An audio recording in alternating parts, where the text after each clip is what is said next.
everyone, welcome back to my channel, Sticker Designs by Mel. I'm Melanie.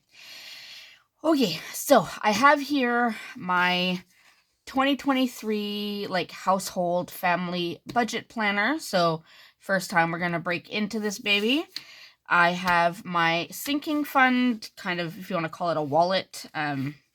It's just a folio with rings, with my envelopes, and then so I have these two printed. Now, I had thought about doing my 2023 budget tonight, but when I was sitting down to kind of go over all the numbers, I feel like I need to just make sure I double check things because, I mean, you're talking about a whole year. So I need a little bit more time before I'm ready to film this one. But just so you know, this is my 2023 budget kind of color scheme. So I will have... Now, this is for the year. These are not like my monthly ones because I still have my monthly ones. This is for 2023. So this is the variable budget for the whole year. And then what we're going to do tonight is the sinking funds. So I'm going to go through what I have had as sinking funds, see if the categories have worked for me, because I know I have not stayed on top of it. I'm going to be honest right now. This has been a whole hot mess. But I need to get this hot mess under control for 2023. So I'm going to go through all this. We're going to make a list. Now, this is my 2023 sinking funds sheet. So basically, there's a category, a monthly amount, so you can break it down monthly, a yearly goal amount, and then also the end of year balance. So what you do end up with at the end of the year. Okay, sorry about that. I had to stop filming for a second and check the video because for some reason, as I'm looking at the video, it looks backwards. And that's never happened to me before. So I just wanted to make sure. I looked at the video. It looks like everything is right and you can read it properly. So I don't know. I'm just going to go with it. So we have our 2023 sinking funds. And that is what I'm going to set up in my planner today. So if you watched my unboxing of this planner, so this is the Erin Condren monthly planner. It is the 8.5 by 11, so it's a full letter size planner. Now I did go through and show how it's broken down by month, and every month has a bunch of lined pages, and on these pages is what I do: the monthly budget, monthly check-in, monthly sinking funds, all the monthly things. The yearly things, I'm going to go to the back to the end. So when you get to the end of December, which is right here, you, like I showed you, you have the Heritage and Awareness observances. You have your 2024 forward planning calendar. And then you have some notes pages. This does not come automatically in every planner. I did request to have extra note pages added to my planner, because I knew last year I didn't add them and I felt all kinds of lost. I did not have anything that I could add all of the important things on. So on this page is where I will do my yearly budget. This page, I want to do my bill tracker for the entire year.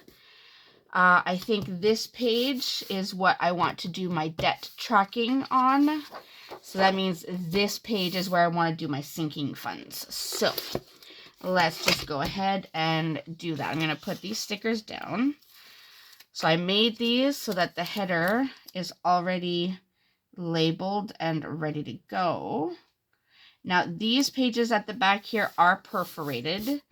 I won't be pulling them out of this book, but they are perforated in case you do want to remove them for any reason. So I don't think I have that many, so I'm actually going to leave a space before I put this. Oh, no, don't do that. I'm going to leave a space so that it's a little bit more spaced out, and then put the header strip down. Oh, that looks nice. I like the softness of the color scheme, so I went with a rose gold marble, rose gold and gray marble in the back. Rose gold for the 2023, and then a dusty rose color for the wording, and then a light gray for the background of these strips. I thought it would be a nice, clean, classy it almost gives like a you know, new year, fresh start kind of vibe. So that's kind of what I was going for. All right, so we have that. Now I don't, do I want to draw lines? Do I want to draw lines? I'm not sure. Actually, I think I do. All right, we're going to draw lines. So we'll do one here. I find when I don't draw lines, my writing starts going sideways, and it annoys me to no end. Now, I know I don't have this many sinking funds, so it is not going to take the whole page, but that's just what I have right now. Who knows what I will have by the end of the year, because as the year goes, I may need to add things, change things, so on. So I do want to make sure I have whatever room I need to get it all done. All right. So there we go. We have our lines down. Move that. Now let me zoom you in. We will look at the envelopes that I have here, and then we'll talk about what sinking funds I have. Now, they may, right now in here, they're in alphabetical order. This may not end up being in alphabetical order because I may want to add things, but we're going to go through all that. So let me zoom you in. Okay, so this is where we're at. When I go through this, so these envelopes that I have, I've had them all for like a few years now. They're a mismatch of different patterns, vinyl, all that kind of thing. So I will probably actually be making myself a new set of envelopes for 2023, just so that they're cohesive. That's the word I'm looking for. But for now, I'm just going to use these as like a reference. All right, so anniversary. I've never saved anything for our anniversary. We usually just go out to dinner. We don't really buy each other gifts. Now, the one thing though is in 5 years from now, I want to do kind of like a vow renewal / party. So I would need to start saving. So I might want to keep it. So I'm just going to write the category names first, and then once we've gone through this, I will go through the amounts because I don't want to think about that right now. So I'm going to write anniversary here. And I'm going to try to write as neatly as possible. Birthdays. This has always been an important one, and I should really use it more, but we're going to try. And also these trackers, I still sell these trackers in on my website. These are not changing, but I will probably just print myself some new ones and start fresh for the new year. So my CAA membership, that I do renew every year. I did have most of the money saved already, but then I had to use it. So I think all of these envelopes are empty. Clothing. This is specifically usually for like back to school clothing. 2 of our children are in a school that wears a uniform, so every year, you know, you need to get a couple new shirts, that kind of thing. And then our youngest still needs clothes. This would be also for winter jackets, winter boots, that kind of thing. So definitely need this category. The CNE. We used to want to go every summer, and then COVID happened. The CNE is actually the Canadian National Exhibition. It's kind of like an equivalent to a state fair for those of you who are in the US. It happens every year, obviously pre-COVID.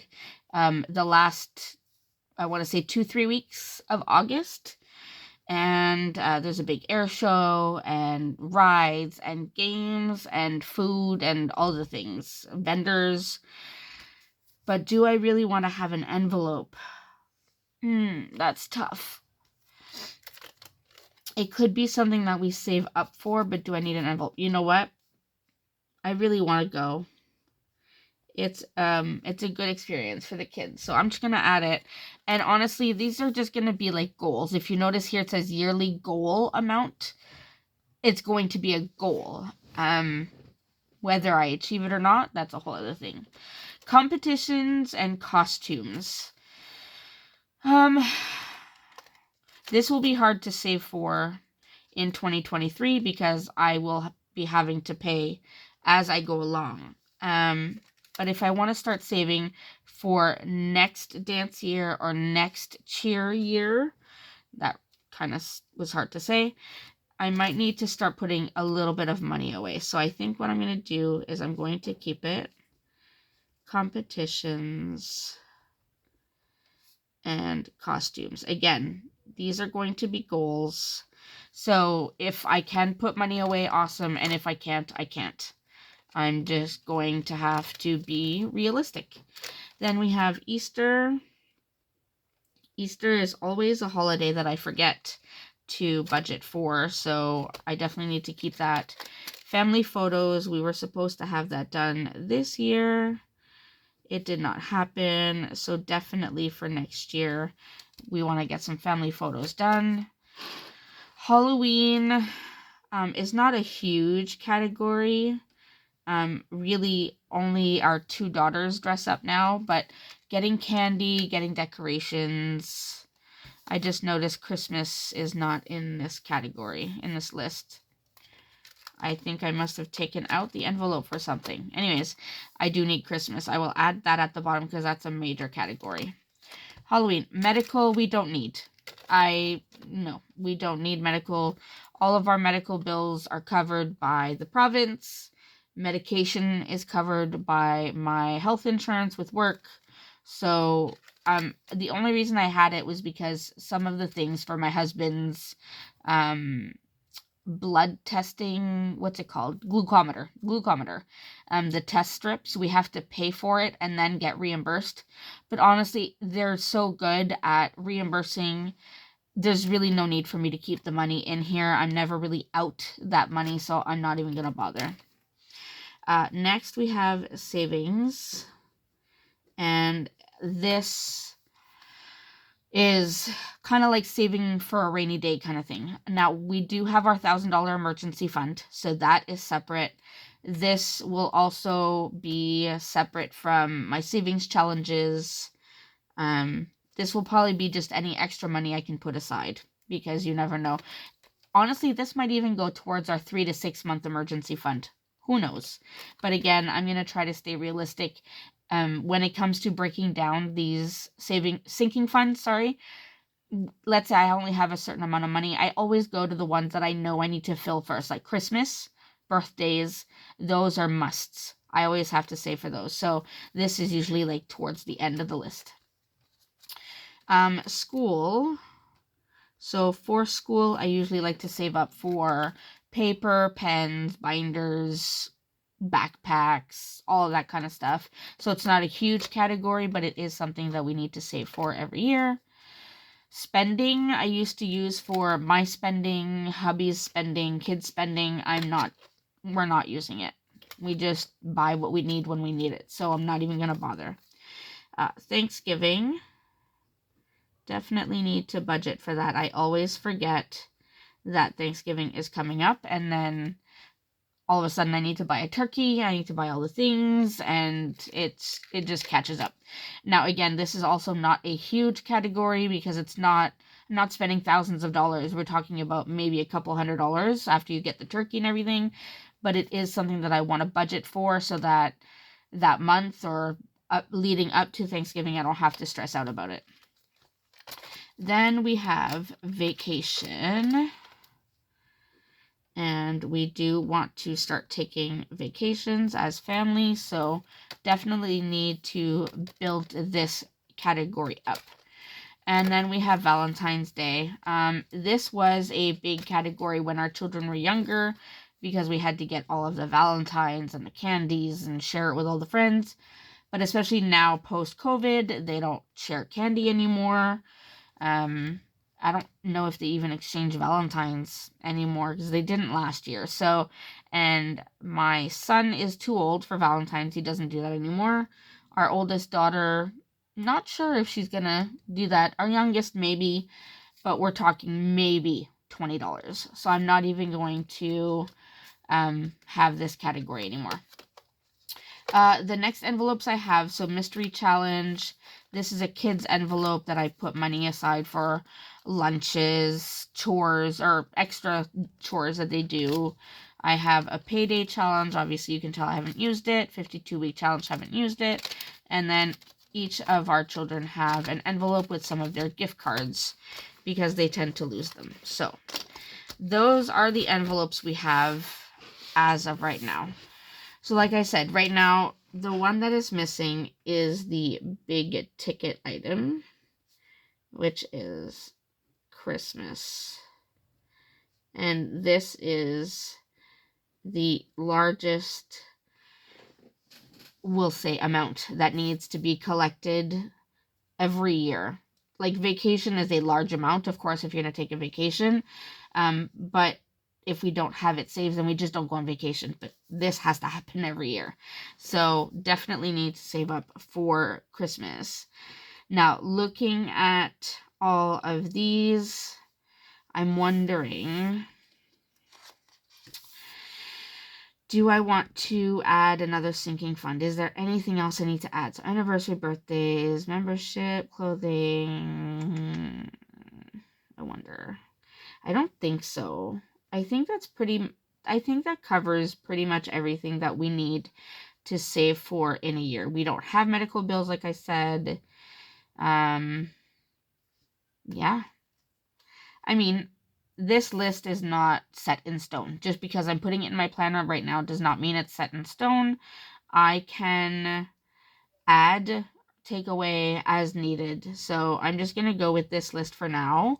And we're going to talk numbers. Now, anniversary, since I said in about 5 years, we'd like to do a vow renewal and a party. We know weddings can be, a modest wedding can be like $10,000 to $15,000. I am not about to have a whole other wedding.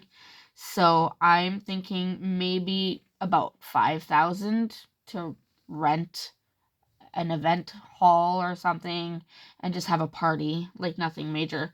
So I'm guessing, or I'm going to put myself a goal to save about $1,000 per year, and that should bring me to what I need in 5 years from now. So I will break this down monthly after I get these amounts down. Birthdays. Now we have our 3 children. I have 5 nieces and nephews, so that's 8. 8 children to buy for, and then their friends and such. So if I go, okay, let's see. I have 3 children, and let's say I budget about $200 per birthday party, birthday gifts. That's $600, and then I'm gonna add $500. That's $100 for each of our nieces and nephews. We're at $1,100, and then birthday parties. Let's say that's another $300. So we're looking at about $1,400. I'm going to round it up. Really? I think that was a mixture between rounded off and rounded up. I'm going to round it up to $1,500, and we'll see.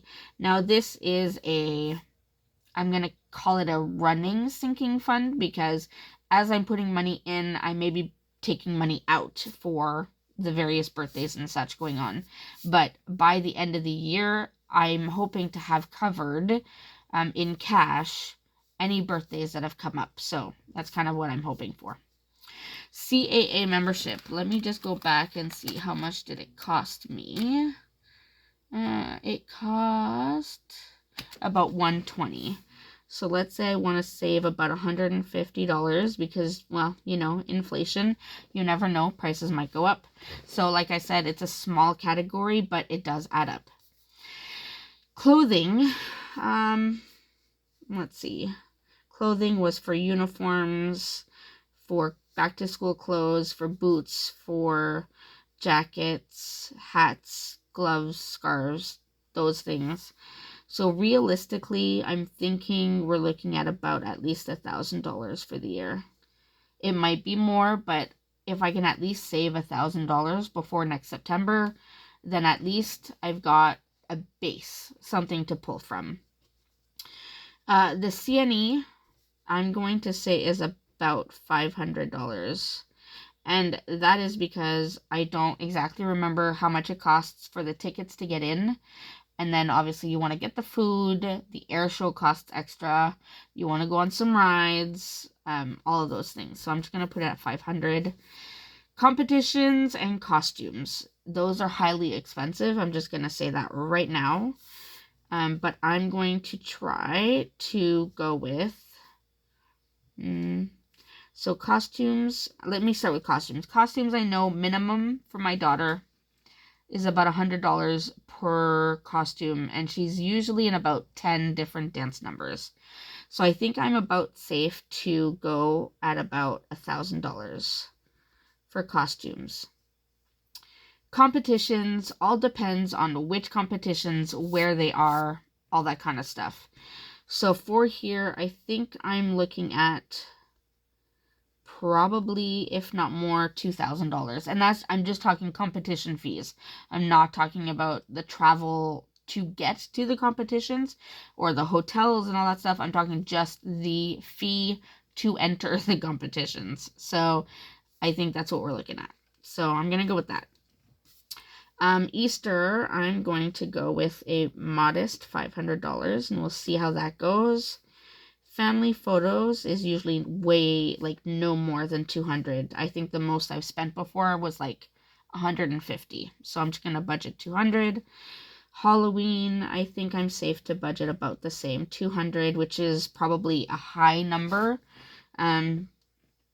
especially with our youngest daughter being the only one who really wants to dress up. So other than that, we have candy and stuff, and we want to try to build our decoration stock to put outside, so that might be it. Savings. Okay, I'm going to skip savings for a second. School, I said that was for like back to school stuff, paper, pens, backpacks, that kind of thing.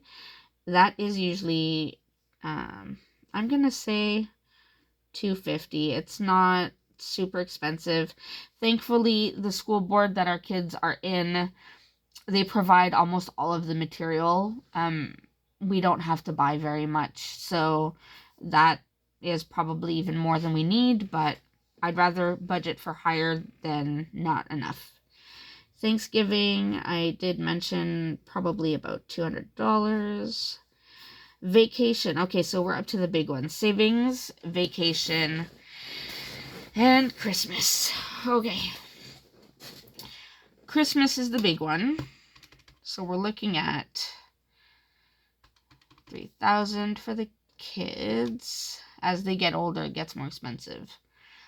I would like to buy stuff for hubby, so I'm going to add another $1,000 for each of us.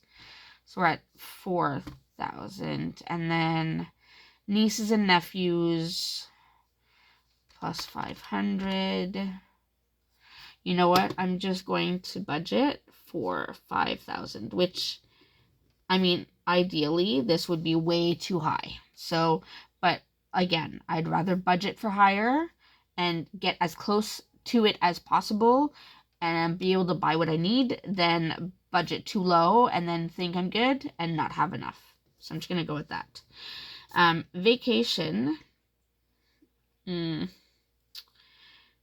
Realistically, vacations are expensive. So I'm going to go...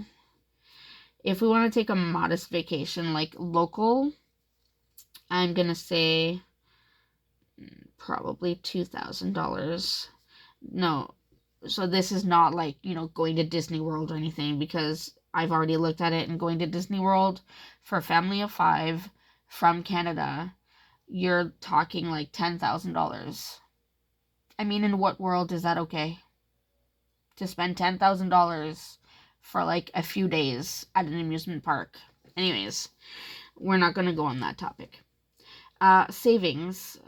So savings, I generally don't want to put a yearly goal amount, because savings could be pretty much anything, but just because I want to have a number, let's just say, let's aim for $5,000. Who knows? Maybe we'll reach it if we work for it. So this is what we have as our sinking funds that we're hoping to reach in 2023. Now let's go ahead and break these down by monthly. So 1,000 divided by 12 is about $83. So I'm just going to round it up to $84 per month. See how high that is? It's huge. That's humongous. 1,500 divided by 12 is about $125 per month. Now, if you have watched my budgeting videos, you know that I don't have all of this money to spend every month. That's why I'm saying it's going to be pick the category that needs it the most. So 150 divided by 12. So here we're looking at $1,250 per month. That's doable. We're back at 1,000, so that was $84 per month. 500 is half of that, so we're going to go with $42 per month. 2,000 would be double, so that will be $168 per month. And then 1,000 again is 84. 500 is 42. It's helpful when the numbers start repeating. 200 divided by 12. Oops, no, 200 divided by 12. 16 points, a whole bunch of sixes. So we're going to go $17 per month and see what we get with that. 5,000. Okay, 5,000 divided by 12. We're looking at $417 a month. Well, that's probably not happening. But we can hope, we can aim, right? We can aim for it. We can try. 250, 200. I'm just going to go with the ones that I know. 200 was $17 per month. And the 2,000 was $168. And then 250 divided by 12 is about $21. All right. So let me just add this up really quickly. I do have a spot here to put the total amounts, but because I may want to add some here, I'm not going to put the total amount at the bottom just yet. I may get my pencil and write the total down here just so I know what I'm working with. But let's see what all of this adds up to per month, because I can tell you right now, I probably don't have this kind of money. 84. All right. So, like I said, and I'm just going to grab a random pencil. So this total, if I had the money, per month, I would need to save $715.50. Now I know that I don't have this in my budget. So like I said, some things I will have to save less and just try to make up for it somehow. But these are all goals. They're just a goal. It's not set in stone. No one's going to come after me if I don't reach these goals. They're just goals. But it's good to set these as goals so that I know I have something to work towards. Let's get the total amount of the yearlies and see what we have here. All right, so the total here, and again, I don't have this kind of money per year, $20,500. Yeah, so again, I'm just going to keep telling myself this is a goal. I'm going to try for it, but it's a goal. All right, so that is it for this video. I am excited to have this laid out and have something I can work towards, and I can see where we end up at the end of the year. I am going to try my hardest to try and get as close to these goals as possible. I am going to have to be realistic, I know that, but I do like that I now have something to work towards, and I will try hardest as possible. All right, that's it for me. I hope you enjoyed seeing how I broken these down. If you do sinking funds, let me know down below what categories you use. How do your numbers look compared to mine? I don't know, just anything. I'm always looking for ideas and thoughts. So let me know if you do sinking funds as well. And yeah, that's it. Please remember to like and subscribe, and I will see you in my next video. Thanks so much, everyone.